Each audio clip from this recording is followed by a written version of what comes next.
this problem I have multiple terms with a variable, so that informs me I should move everything to one side and compare it to 0. So I'll subtract 5 from both sides.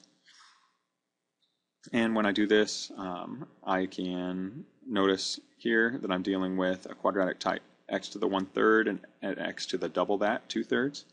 So I can let u be x to the 1/3 when I use u substitution, which would mean u squared would be double that, x to the 2/3. So I can substitute those in. 2u squared plus 3u minus 5 equals 0, and now I can solve by factoring. So here I can, both my leading coefficient and constant are prime numbers, so I can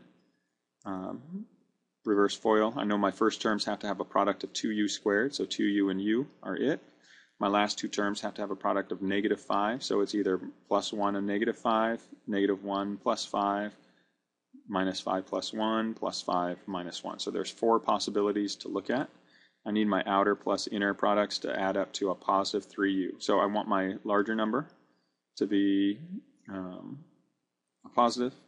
And so when I look at that between 5 and 1 here, I'm going to have a positive 5, a minus 1, because now when I FOIL, my outers are -2y, my inners are positive 5, negative 2u, my inners are positive 5u, which gives me a total sum of plus 3u. So these are my factors.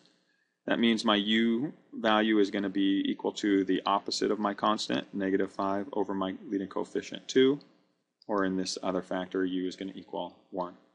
So I can take my value for u, x to the 1/3, plug it into each of these, cube both sides to get my solution, leaving me x is equal to -125 over 8.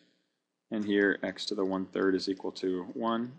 Cube both sides, leaving me with x equals 1. And so those would be my two solutions.